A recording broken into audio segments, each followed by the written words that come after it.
Total Smith here. Make sure y'all subscribe to my boy Downtown Deuce ASAP. Come on, man. Khris Middleton was traded to the Mavs, and he will most likely be bought out.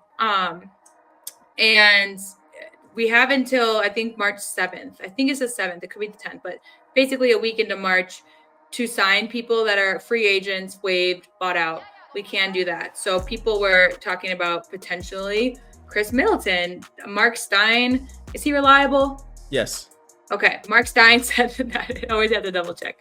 That the Pistons are potentially interested in bringing Khris Middleton in. Where I stand on it is I don't think it could harm or hurt us. What it would mean is that we have to waive someone. Mm-hmm. Probably, if I had to guess, it would be Isaac Jones. Because we have a 15-man roster. We can only have a 15-man roster, so we would have to waive someone. Mm-hmm. And then my other concern would just be if we're not even putting Sass and Herter in our rotation, where would he fit in? But that is a guy that is, obviously a vet, a reliable shooter. There's actually, a kind of a high chance that he can come. He comes here if he wants to try to fight for a ring or something. So yeah. I think that the only thing that potentially would hold them back is if Trajan just doesn't want to waive anybody, thinks that we're set, or if Middleton asks for more I don't know how a buyout works. Do you just buy out the rest of the contract, or can Middleton negotiate and ask for more? Because that'd be the other thing. If he's like, no. You buy him out, he can sign for $500,000, $1 million, $2 million, whatever is agreed to. Yeah, I wasn't sure if he could be like, well, I want to go to a team, but I want to be signed for 2 years or something. That's another thing I could just think the Trajan be like, well, I can't make that commitment, but I wouldn't hate it. It wouldn't harm us. It wouldn't hurt us. It could benefit us. It would just be like, where would he fit in? But I think that's something that they're trying to figure out right now anyways. So yeah. Michael says, because I think somebody said Isaac Jones is already off the 15 man. So if it's not Jones, it'd have to be somebody else. So that would make things even more trickier. I'm going to double check that for sure and see. I don't know for sure. But if it has to be somebody like Bobby or Herder or somebody like that, then okay, you got to consider it. For me, and this is barring health, barring any injuries or anything like that, because I know as he's gotten older, he has had some injury history. Aside from that, if he's healthy, right? If he's healthy, I'm definitely doing it. For a few reasons. First of all, it's not risky. That's the first thing. Like you said, it's reported that the Mavs are going to buy him out. So he's made over $300 million in his career. So I don't think he's hurting for anything right now as far as that goes. So as long as he's not asking for a ton of money or anything after this year, to me, it's just low risk, high reward. He's 34 years old. I'm sure he wants to win another ring. And I think he'd have a great chance to do it here. And I think he knows that. So, and don't forget, he was drafted by Joe Dumars. And even though he only played here for one season in his rookie season, there will be some level of familiarity here. So if I'm the Pistons, if the price is right, and if they aren't, outbid by other teams who may be trying to get him as well, I think they should do it. I think they should do it for sure. So as far as what he could bring, I looked some stats up. So he is a career 16 point per game scorer, averaging 5 boards, 4 assists, with a career 46, 39, 87 splits. In 1 year, he shot 43% from 3, which is incredible.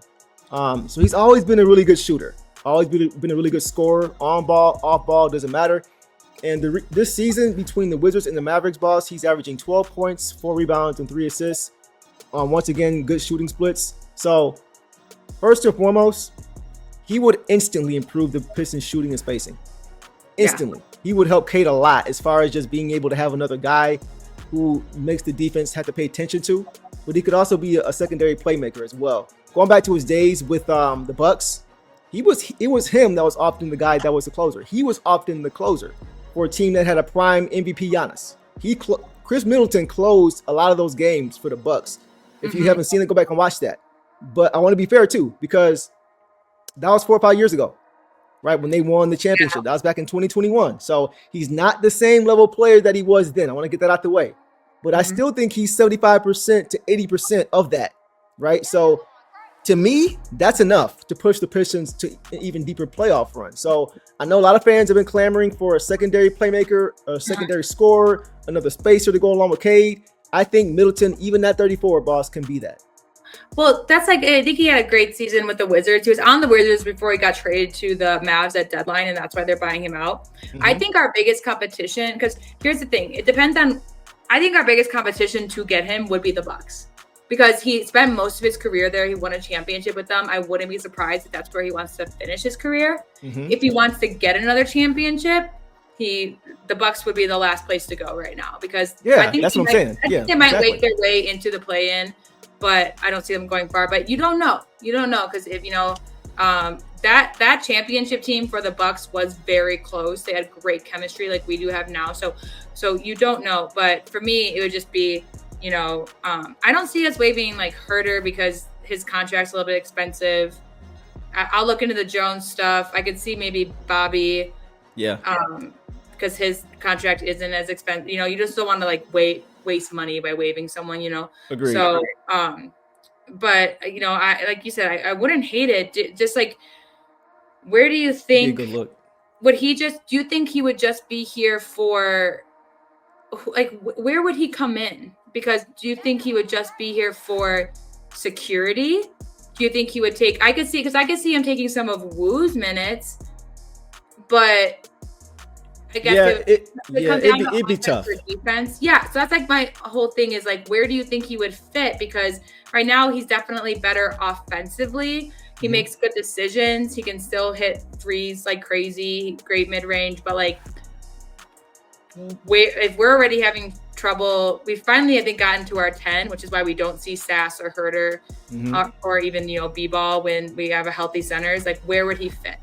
It would have to be the wing spot, the 2-3. It'd have to be there. So like you're saying, somebody's minutes will have to get cut a little bit. But it's like, once again, I don't think at this stage they would start him at this point. I mean, you could make a case for it just because it gives Cade more spacing and it gives Cade a secondary threat. I think he's one of those guys, boss, once again, that could be a closer to games, but not somebody who necessarily starts, because late in games, when the game slows down in the half court, he's a guy that can really help Cade with the spacing, with the shooting, with the scoring, right? So I think you add him and you figure it out.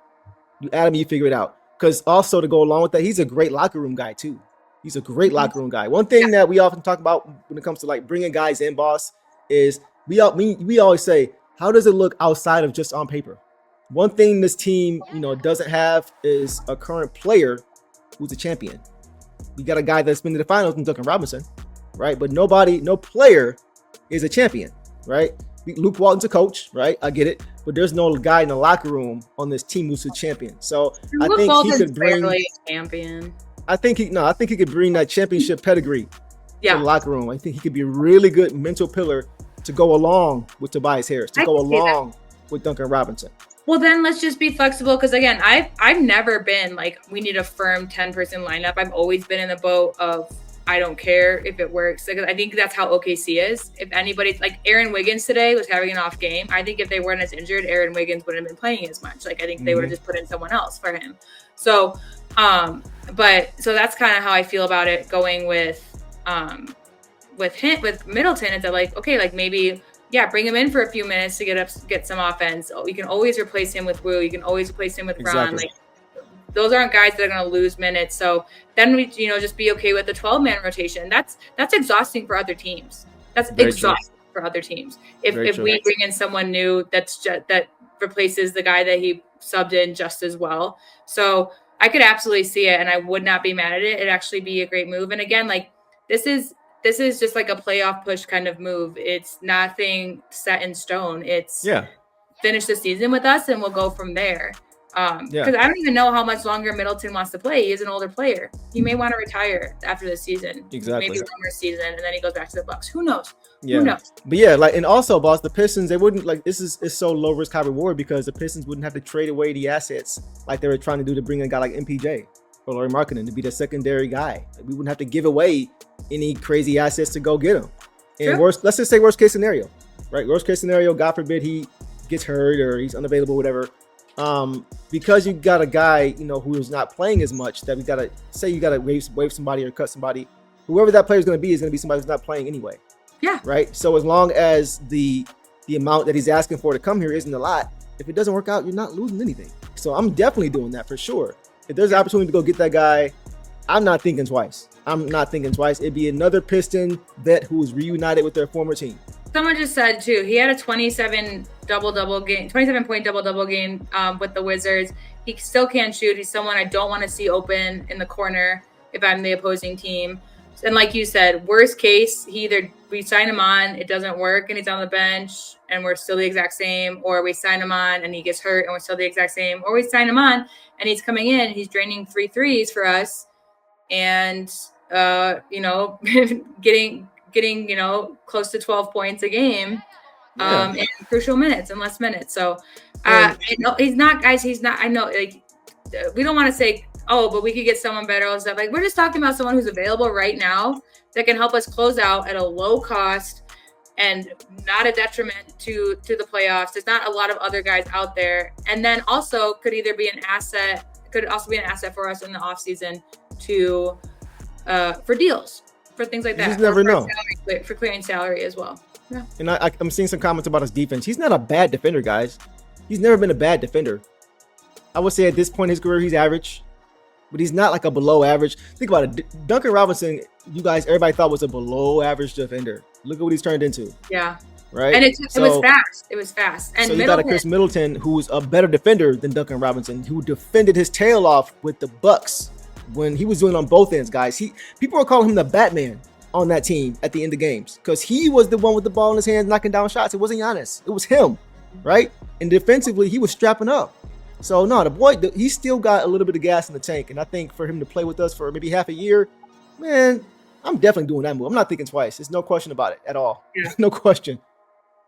Kenyatta says 12-man rotation to exhaust the other team is insane, boss. I love it. Yeah, 100%. I think I'm with that too. I'm on board with that too.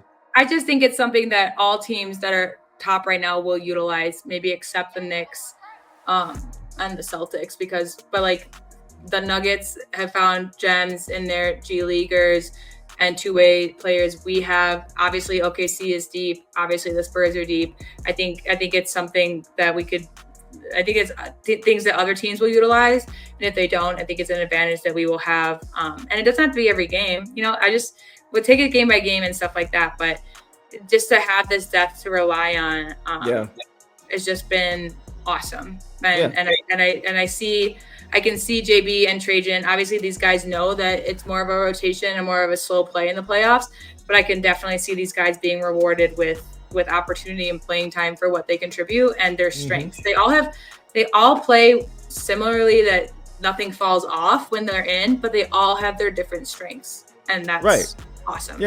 Yeah. So like, I'm seeing this here too.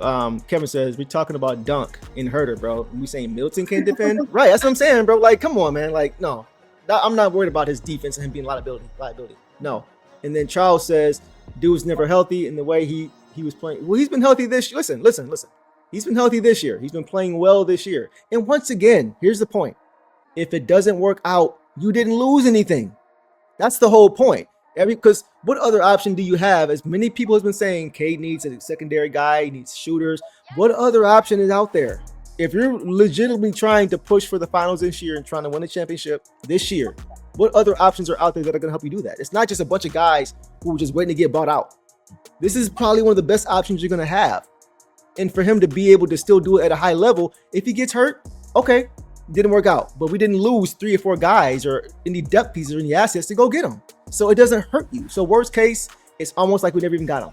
Real quick, what's his contract if it's $1 million? Okay, so buy out work exactly? So the Mavs pay it, right? Oh, absolutely. That's them. Buy him out, and then he's just a free agent. So they will buy out the remainder of his contract for this year. So he's making 33 this year. They pay the remainder of whatever that is left. And then he's free to sign with whoever he wants at whatever price point. Whatever price. So as long as he's not asking for a ton of money and he's made $300 million over his career and he's getting older and he probably wants to win, I could see him being able to negotiate with the team and not be trying to get a bunch of money, which is my whole point, is that it doesn't hurt you because you're not losing a key guy and you're not spending a bunch of money to affect your cap sheet. Yeah. So why not? And like we said earlier with Dunk too, like we live in the paint, but the biggest complaint this has been our shooting and our offensive stuff. So I get it, but like Khris Middleton also isn't going to be left open in the corner. I'll tell you that much. No, not at all. So just like we were talking about how Kevin said earlier with Duncan at least being out there and guys are going to have to close on him because you can't leave him open. That's another thing that Khris Middleton can also bring to us. So, and agree, 100%. It can't be too high. It's going to be the right price. It's going to be the right price. But there's not a lot of teams right now that are vying for a championship because he's not going to be brought to a team that's tanking. Okay. So he's going to be brought to a team that's vying for a championship, vying to go far in the playoffs. There's not a lot of them that are like, we need more shooting. I mean, think about it. Why is he asking to get bought out? Are the Mavs doing anything this year? They're doing absolutely nothing. They're going nowhere. The Mavs are going nowhere this year, and he's getting older, so he probably wants to get bought out so he can go compete for a championship. Yeah. What better team can he do that other than here? You look around the league, maybe Denver, maybe San Antonio, OKC, but there's not going to be a ton of competition, in my opinion, as far as where he's going to go, unless they're just offering him like 20-something million, which they're not going to do. So I think it's a win-win for both sides. It's like what, 20? How many games left? With 43, 14, 25. Like 25, 26 games left. Don't make it seem like it's permanent for 26 games. 25 is what it would be. 25. Yeah. Okay. It'd be permanent for 25 games. It's not permanent for next season. It's not and again, if something goes wrong, all we did was pay him some money that, we tried, but like, it's not going to be detrimental, but yeah, I can see it.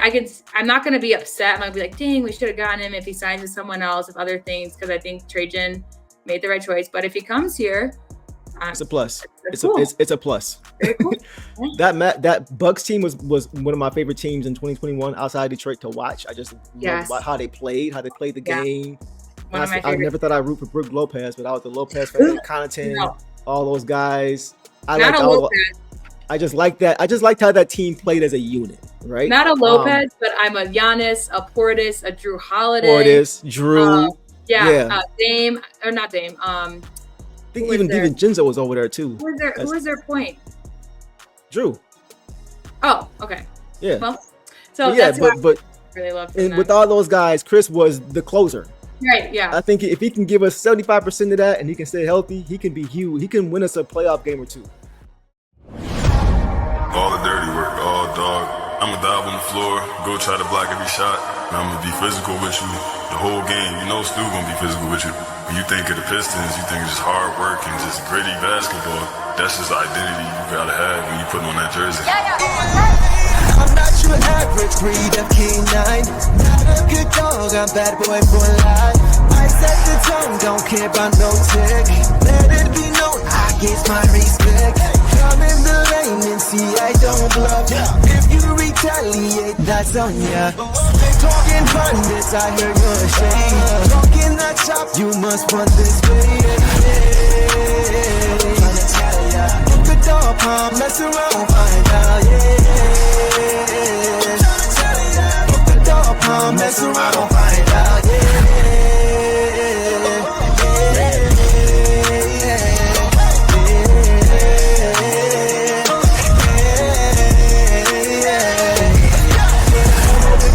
For some barbecue sauce, boy, you better cough a hill, cause I'm like that. When you're ready for some barbecue sauce, boy, you better cough a hill, cause I'm like that.